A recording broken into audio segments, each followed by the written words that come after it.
At exactly 6:47 a.m. on a Monday, the neighborhood's peace got shredded like paper in a hurricane out of nowhere.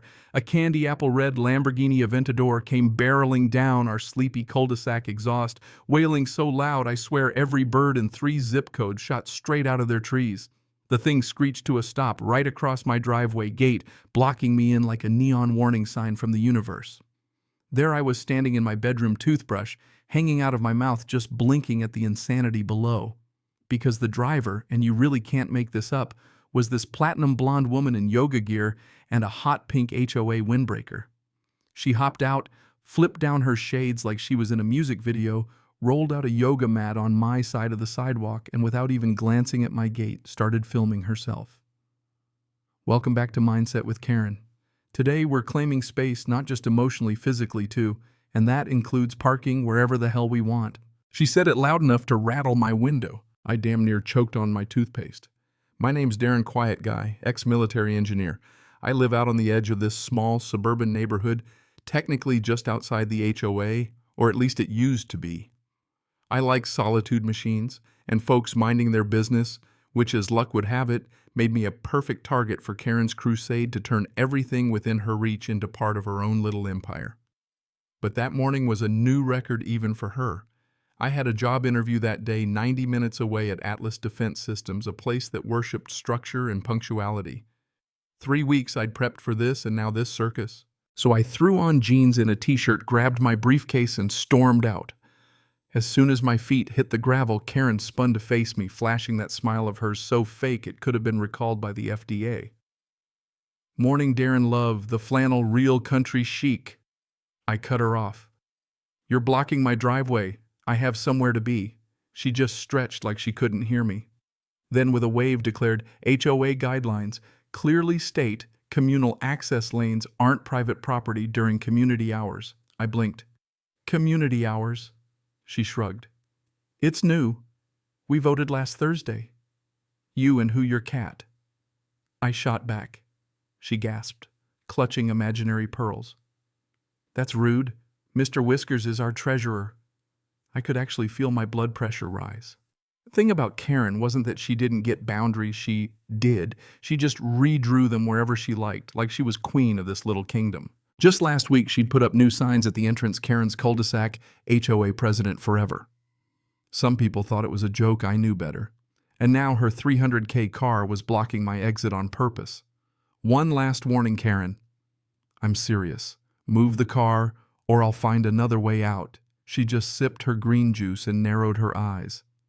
"Is that a threat?" I smiled. "Not yet." Back inside, I called the non-emergency line dispatcher, told me since the car wasn't abandoned and I was adjacent to HOA territory, response could take hours. Hours. That old military itch flared up, the one that says, "When logic fails, build your own solution." My eyes drifted to the barn across the yard. Not just any barn, mind you, my sanctuary full of restored gear and machinery. And right in the center, my pride and joy, a fully restored, street-legal, decommissioned M60 patent tank. I'd checked, yes, it was legal. But I wasn't ready to go there. Not yet. By 9:15, I'd missed the interview call, went straight to voicemail. I just stood there at my own gate, watching Karen and her yoga crew laugh, roll up their mats, point at my house, giggling like it was all just a prank. Karen started filming again. Today's lesson is about boundaries and how some people need to learn to share the view. That was it. I walked away before I did something I'd regret. Not angry, just that old familiar frustration, the kind you feel when the rules are rigged and there's nothing you can do about it. Out in the field, you took action. Here you waited for paperwork. Later that day, I found a laminated letter taped to my fence inside a glittery pink envelope. The HOA hereby notifies resident Darren Miller of potential code violations, unauthorized gate barriers, visual obstructions, lack of community compliance. Signed, of course, by Karen with a heart. Friendly warning before formal action. I checked the bylaws, didn't even sign the HOA charter yet. Here she was moving boundaries with a crayon and calling it law. The next morning I went straight to the county building. The clerk at the desk looked half asleep, mug-reading "Keep Calm" and stamped forms. I explained. She tapped away, then frowned. This map was submitted by Karen Blakely, attached to a land annex request, fast-tracked handwritten notes, but No approval attachment. Something stank. DIY legal lines, fake amendments, citations, and pink envelopes. Karen wasn't just entitled, she was running a mini dictatorship. That night I went to the barn. The tank sat in the center cold but ready. Karen wanted a kingdom well. Some castles come with catapults, or in this case, treads. Next morning the cul-de-sac was weirdly quiet, her Lamborghini gone, but in its place a new wooden sign, HOA, Expansion Zone, Future Development Site. She was literally planting flags like she was playing Monopoly. I yanked it out, tossed it on the curb. Before I made it to the porch, Karen appeared, hands on hips, flanked by two clipboard guys in khakis. One wore a badge, Community Officer Trenton. The other just nodded like he was checking off boxes. Karen snapped, "That's destruction of HOA property." Darren, pretty bold considering your two pending citations. I stared them down. This isn't HOA property. My deed predates your little power trip. That sign's going in the trash. Trenton stammered. We were told to verify easement boundaries, nothing confrontational. Karen rolled her eyes. Stop being so spineless, Trent. The other guy started snapping photos of my gate like he was on safari. I pulled up county records. The fake map was still in the system, the red line wrapping around my house like a noose. That's when I remembered Mitch lived 2 blocks over. Quiet guy kept to himself. Karen once cited him for having a garden gnome too close to the HOA perimeter. I found him trimming hedges, told him about the map. He just snorted. She did the same to the Jacksons, claimed their koi pond was a hazard, filled it with cement, then announced new dog park coming soon in the newsletter. They moved out. Had anyone ever fought back? Mitch shrugged. Phil tried 2 years ago, threatened to sue, posted about her on Facebook. Next day his fence was declared offensive. Animal control called about his cat. Haven't seen him since. That's when it clicked. Karen didn't just want order. She wanted total control. Used citations like grenades and bylaws like barbed wire. I came home to find another letter printed, this time scented with lavender notice of emergency inspection, HOA. Community preservation team will enter property for fire safety assessment 4:00 p.m. today. It was 3:52. They'd planned this.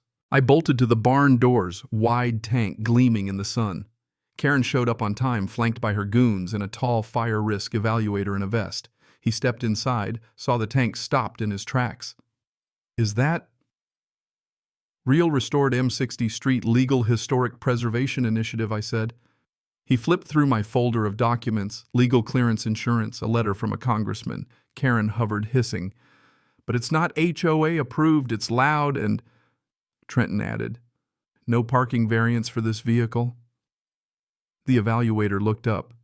He's not just permitted, he's protected under County Code 18B. Karen looked like someone unplugged her from the Matrix. You mean he can just have a tank? It's a historical exhibit, Karen. The crew shuffled off. Karen just glared, lips pursed, calculating. She wasn't defeated, she was recalculating.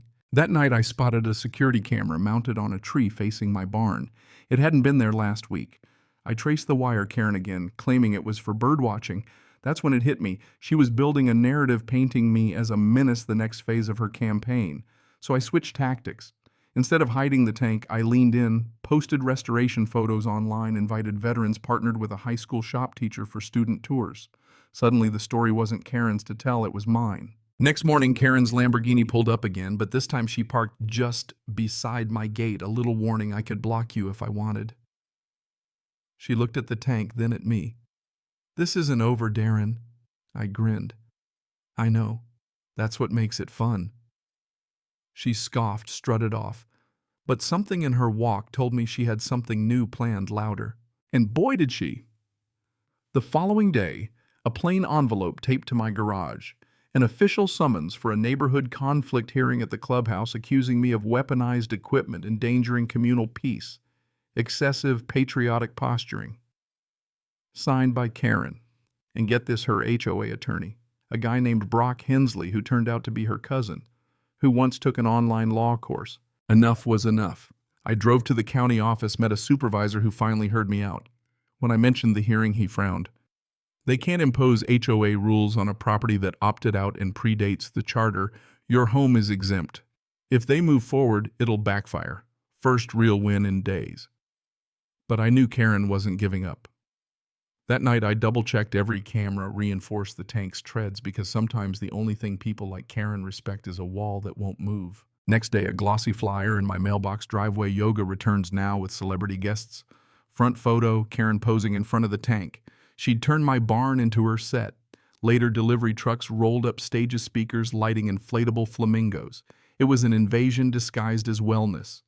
I refused the delivery trucks parked at her place anyway. That night I posted a legal notice: Federal Registry, Historic Military Equipment Zone, no filming, no trespassing, live monitoring. I even set up spotlights and sensors, nothing dangerous, just enough to keep folks honest. Day of the event, the neighborhood looked like a circus: cars folding chairs, drones, people taking selfies at my gate. Karen took the mic. Let's breathe and release the tension caused by fear-mongering. I flipped the switch. The tank's engine roared to life, drowning out her speech. I drove it right to my property line, didn't cross over, just let it sit, steel power history. People forgot or turned their cameras to me. Karen tried to regain control, but the crowd had already chosen their story. After that, things got even weirder. Karen started going door to door warning neighbors. I was a danger. She even held a wine mixer called Keeping Our Streets Safe. A guest filmed it all, sent it to me. She claimed I'd threatened to run over someone's car, said tanks caused community trauma. I'd had enough, sent the transcript, my legal docs, and my side of the story to the local paper. Next day, headline: Suburban Man Targeted for Owning Restored Military Vehicle. Public opinion swung, neighbors offered support, some even wanted to see the tank. Karen, of course, escalated. One afternoon, a tow truck showed up, Karen waving, screaming it was a code violation. I started recording. Say that again, please. She froze, tone shifting. Oh, I was just asking about your project, Darren. She slunk away, but that night my cameras caught her trying to find the tank's ignition. I sent the footage to the sheriff. Tampering with military property is serious business. The next morning, no Karen. The HOA group chat blew up. Residents were sharing the story, screenshots, even memes of Karen versus my tank. That afternoon, sweet old Evelyn from 2 houses down rang my bell. My husband was a tank mechanic in Vietnam. He'd love what you've done with it. She handed me a petition, 18 residents, soon over 30, calling for Karen's removal. Just thought you'd want to see it before the next meeting. The war wasn't just mine anymore. People weren't siding with me because I had a tank. They rallied because I hadn't used it, only stood my ground. Then came the emergency HOA meeting. More people than I'd ever seen in one place on our street. Karen at the front, flanked by her minions, but her smile looked painted on. Residents held signs: "We want peace, not power." Karen droned on about safety, harmony, blamed aggressive elements. I stood at the back until someone pointed me out. Heads turned. Karen stuttered. I stepped forward silent just as the tank rolled up the street, Carlos at the wheel, legal for parades, historical events. Draped on the front, historical artifact, proudly protected, fully legal. The crowd cheered, laughed, Karen's fear narrative gone in a flash. Then a woman in a sharp navy blazer stepped up, county oversight. She read a statement: Karen's misuse of funds, illegal map changes, unauthorized cameras, fraudulent filings. Effective immediately, you are suspended from all HOA duties. Karen looked around. Nobody stood up for her. She just walked off, her supporters scattering. I was handed the mic. All I said was I never wanted a fight, just wanted my driveway back. People laughed, clapped, shared horror stories. Someone left a basket on my porch that night. Toy Lambo, plastic tank, bottle of wine, note reading, "Next time just run it over." Weeks later, Karen was gone. Evelyn became president, bylaws rewritten in plain English. Atlas Defense called. They'd seen the news, didn't even ask interview questions, just hired me on the spot. I started teaching kids mechanics on weekends. The tank stayed parked, a reminder. Sometimes you don't have to roll over your enemy. Sometimes you just have to stand your ground, let them destroy themselves, chasing a fight they can't win. But hey, what do you think? When does defending your ground become a war? Where's the line between standing up and going too far? Drop your thoughts below. Because honestly, every neighborhood's got a Karen, and sooner or later everybody's got to draw their own line.